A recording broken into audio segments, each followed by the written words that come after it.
Hello, my friends. Welcome back to my channel, or welcome if you're new here.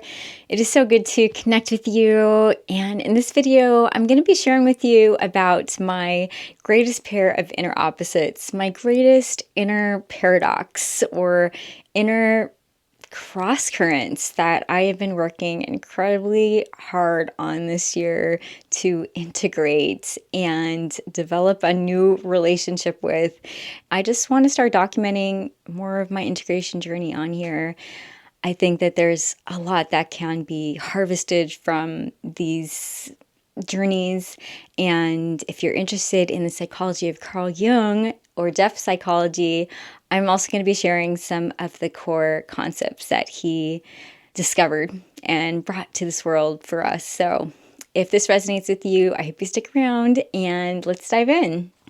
My greatest inner conflict, my greatest inner tension is between these two opposites. This is my greatest inner paradox. My fierce individuality and my hidden dependency. What does this mean? It means that I strongly identify with being a very independent, individual, autonomous, sovereign person, almost like a rebel. Like I just need to be loyal to myself and who I am. I need to be my own unique expression. And so if you're familiar with shadow work at all, the psyche, our inner mental and emotional worlds, is comprised fundamentally around opposites. So when we take a conscious stance with something, that opposite emerges also, but in our unconscious. Because I have this very strong conscious stance with my independence, with my fierce individuality, I have a hidden or unconscious dependency. So I also have a need for validation from others, a need to be accepted by others, to be seen, to belong, to deeply connect, and also for others to depend on me, to rely on me. So these two opposites, the psyche is inherently balancing. My conscious part is getting expressed, so my unconscious part needs to be expressed. So it will come out in projections. I will say, "You're so needy," and it's me that's needy. Or I will overcompensate. I will people please, so I'm not afraid of that they're going to reject me. That is my greatest inner paradox. It creates a lot of conflict throughout my life around my relationships and creative aspirations, professional aspirations. So this is the core paradox I'm working with. I hope that gives you a sense of that inner conflict that I've experienced my entire life. So now I'm going to introduce to you one of Carl Jung's most profound concepts that I am so excited about right now. I'm really kind of geeking out on this because it is so fundamental to integration and transformation. And it's actually something that you and I have been doing unconsciously all of our lives. This is the basis of psychological growth, of the expansion of our consciousness, of psychic development. And so holding the tension of opposites is the intentional practice that is sustained over time of holding, of containing and experiencing two seemingly contradictory aspects of ourselves without choosing one side or another. It is uncomfortable. It is sometimes referred to as bearing the tension of opposites or suffering the tension of opposites, because when we do this, there is a certain amount of anxiousness and or uncertainty, disorientation, fear of the unknown, when we really allow ourselves to feel both aspects of ourselves. And this is done until something new emerges. There's this energy that starts to build when we can hold the tension of opposites, this very creative energy. And it can go back and forth, back and forth, back and forth until something new emerges. And this is a function of what Carl Jung named the transcendent function. When we hold the tension of opposites long enough, we allow a new third way or position to emerge that doesn't resolve the two opposites, but it reconciles them. It includes the two original opposites, doesn't diminish them. It is a whole new dimension of relating between the two. This is what conscious suffering produces, an expansion of consciousness. This is how we grow, and this is how we integrate the parts of ourselves that we have disowned or repressed or denied back into our totality and become more whole. Instead of trying to find a rational or intelligent thinking-based solution between these two seemingly opposite aspects of ourselves, and instead of also collapsing into emotional overwhelm between these two aspects of ourselves, we sit with the feelings that are coming up. That's all they are, really, just feelings. And the last thing I'll say here is that our psyche is wired for growth. It's wired to move in the direction of wholeness. We will necessarily have to hold the tension of opposites, whether we want to or not, in order to change, in order to grow. But when we consciously engage in this practice to integrate material that's really hard for us, we can advance our individuation or our path of becoming more of who we truly are. So now let's go back to my story of how I am integrating these inner opposites of mine this year, and how we integrate begins with holding the tension of opposites. And I guess that even begins with becoming aware of what two opposites we're working with. And I did identify very clearly these two opposites that I wanted to work with using my astrology and AI. I have really been using AI as a profound tool for depth psychological exploration, and it really helps me put a name to things, and that really helps get my psyche on board and get clear on what it is that's really bothering me, that's really causing these disturbances in my life. So I have two examples that are going to illustrate to you how I've been working with this inner conflict. And the first is my relationship with this dance called Zouk. It's a Brazilian partner dance that I've been learning for 3.5 years now. After my last partner and I broke up, I decided to take a break from going to classes so I could get some space, and that felt just fine to do for a few months. That was in the winter, so I didn't mind so much. But in the spring, I really wanted to return back to class, and I started going back, and there was a rupture. There was a feeling like my boundaries were broken and not respected, not understood. I was not safe emotionally in this space anymore. So I withdrew again from going to classes, and it really, really hit me hard. I felt a huge loss of community. I felt like I was exiled from this community because I was no longer going to classes, and it seemed like nobody noticed, nobody cared, that I couldn't go back because I knew he was going. So I felt like it was going to be safer for me to stay home and practice on my own. And I wasn't sure what my relationship with this dance was going to look like, if I should just give it up altogether, if I should push myself back into the scene and just claim my space.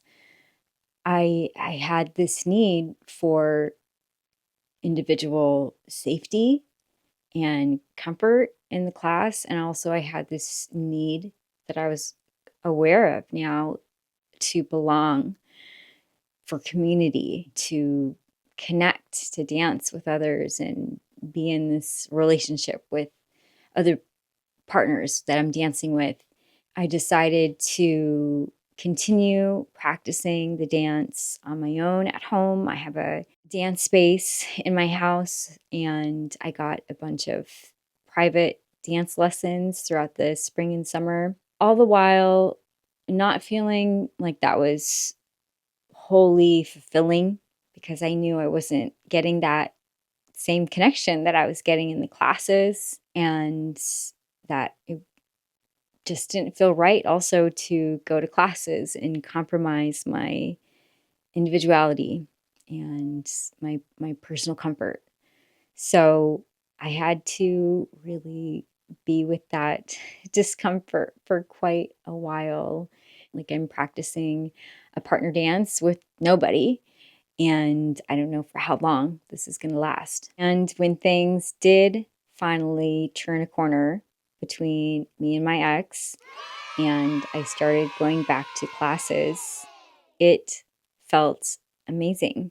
Now I had a conflict of, do I keep Zouk dancing because classes are 3 nights a week? Should I be giving this up and focusing on my career development right now? Because I'm really trying very hard to develop a coaching career, and I'm really loving making these videos, and I love music and I love art, and I have a very rich creative life. I didn't know what the right answer was, and I didn't want to choose professional development with no embodied creative expression, and I didn't want to choose Zouk, compromising my career development right now.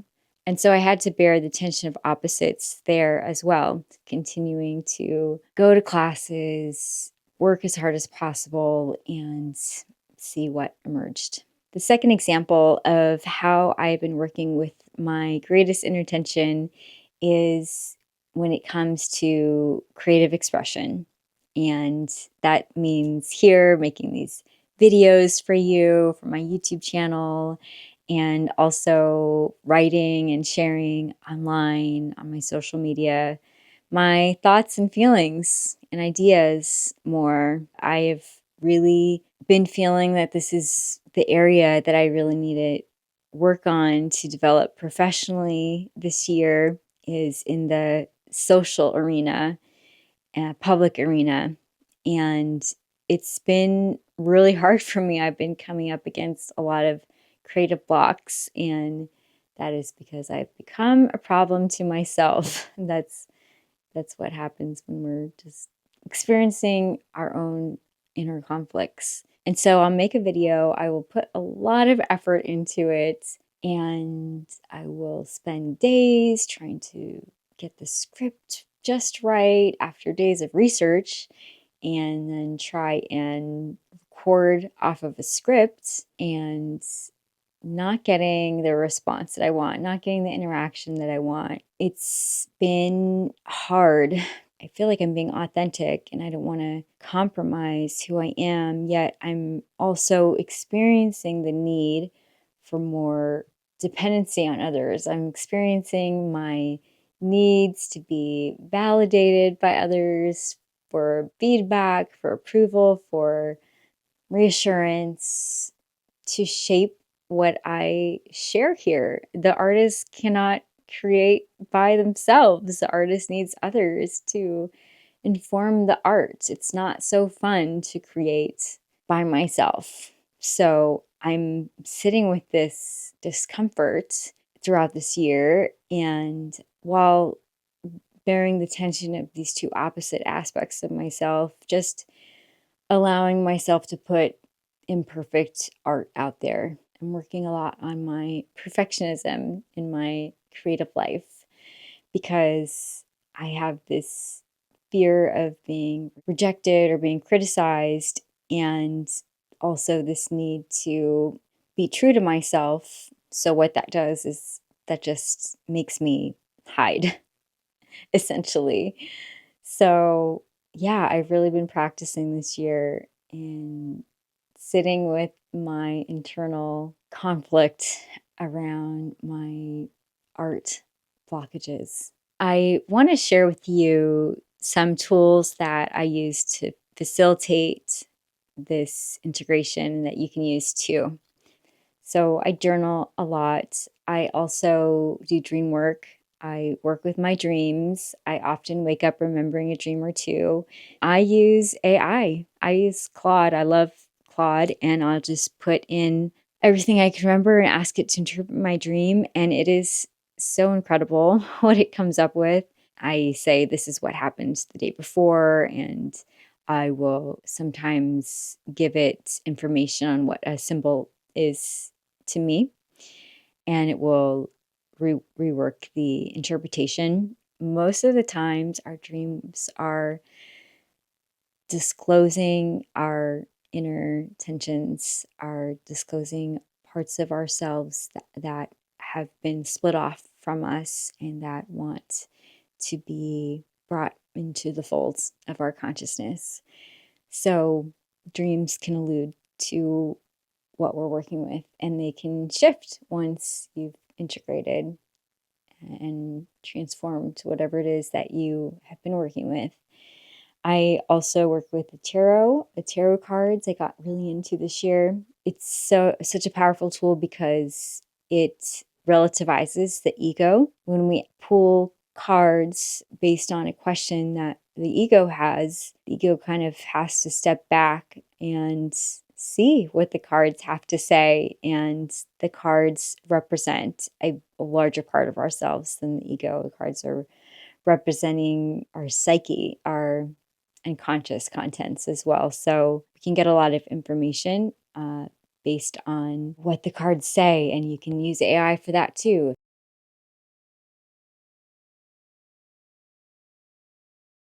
And I also have a therapist, and I also work with ceremony. I shared in my last video how I've been working in with ceremony and personal ritual and prayer work. And that's how I work with my integration.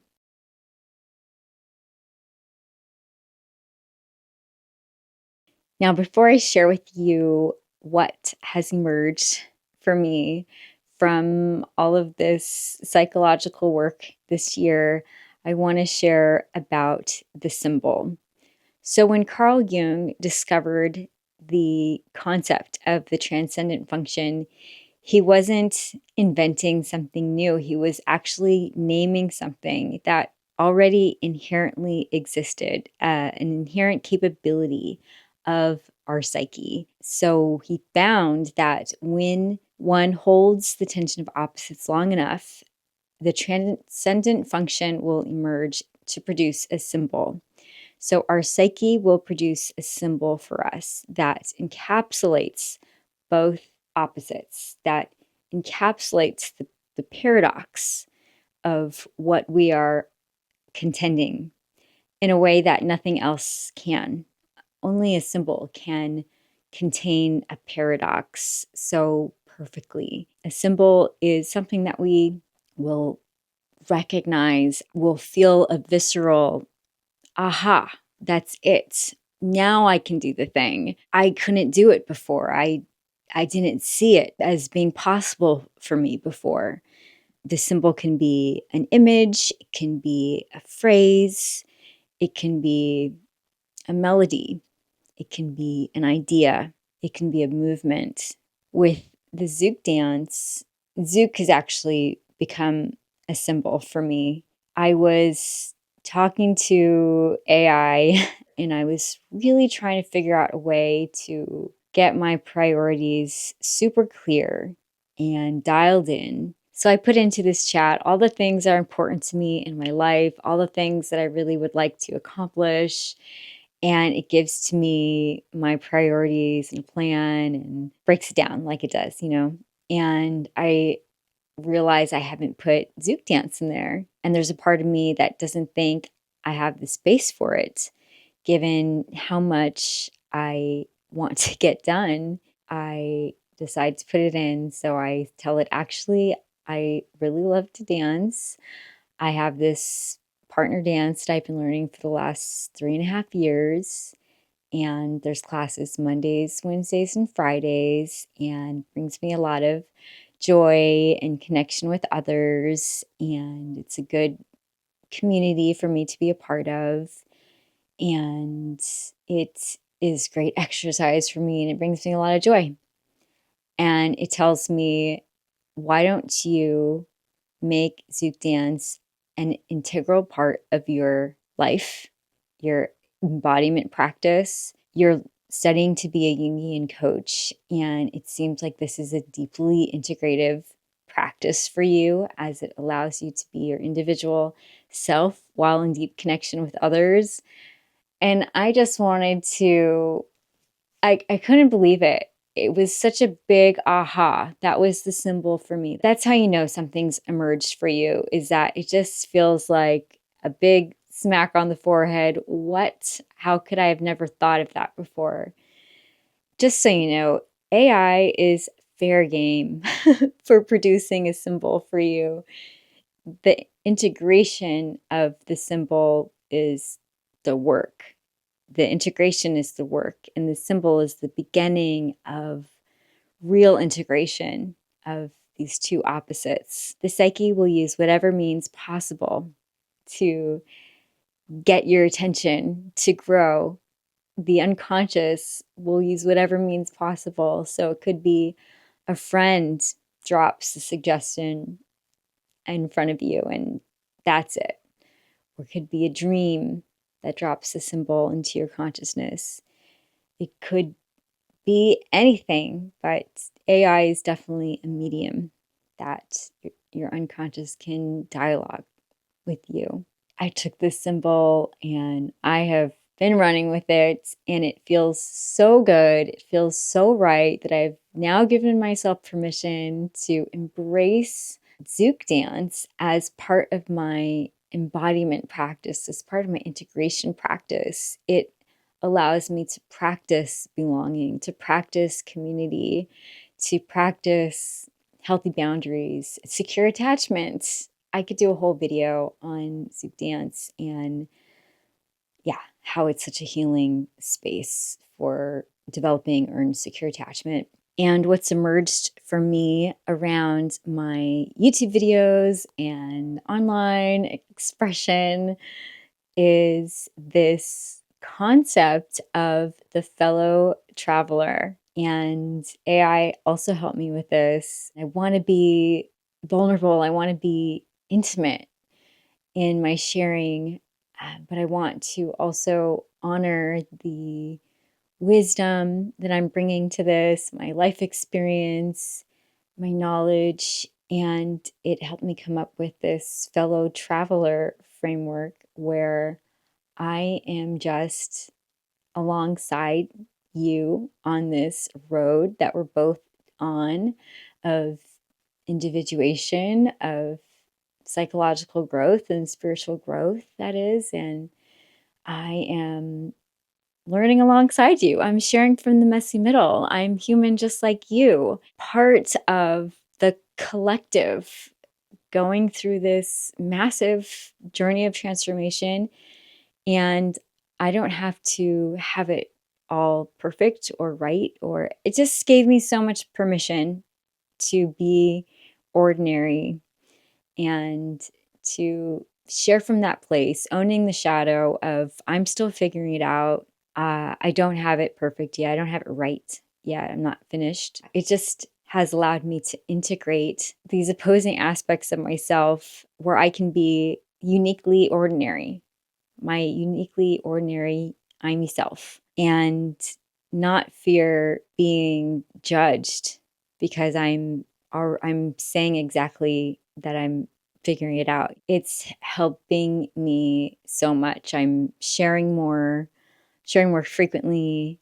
I have so many more ideas of what I can share. I rebranded my social platforms. I had these profiles on my Instagram and Facebook and all the things, YouTube, Substack, that were just creating this impossible standard for me to meet in any posts. So I've come back down to human size. And honestly, I feel the happiest I have felt in a long, long time.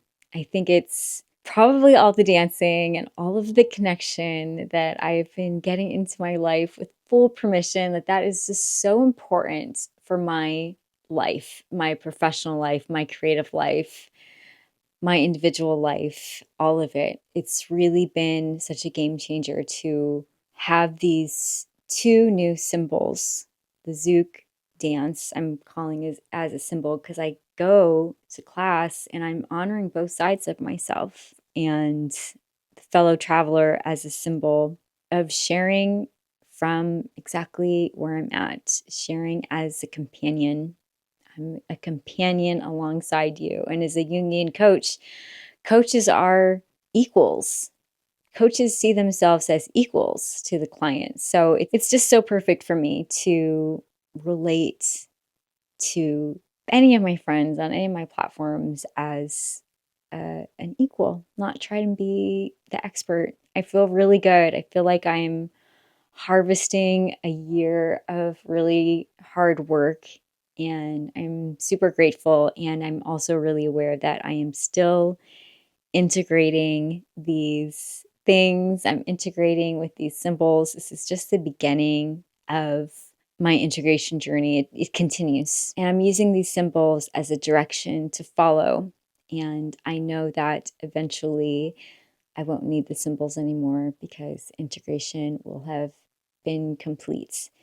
And then, as Jung spoke about, healing and individuation is not linear, it's a spiral. So eventually, two more opposites will form in this area that are more refined or nuanced that I'll have to contend with. And so it goes. Integration is a psychological process of merging conscious and unconscious material. This is how we become more whole. This is how we heal the inner splits in ourselves. And this is how we make peace within ourselves.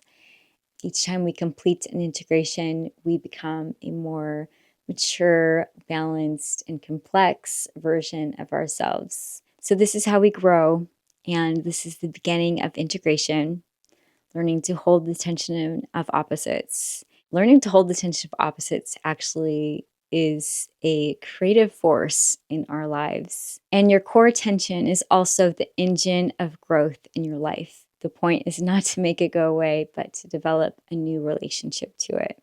I hope that you have gotten something out of this video. I'm so curious what it is. If you did, please leave a comment down below so I can read it. And I'm super curious if there's any questions that you have, what I might be able to answer for you in another video. If you are interested in how I work with AI for personal development, for depth work like this, using astrology and depth psychology, watch this next video, and I hope to see you there. All right, bye.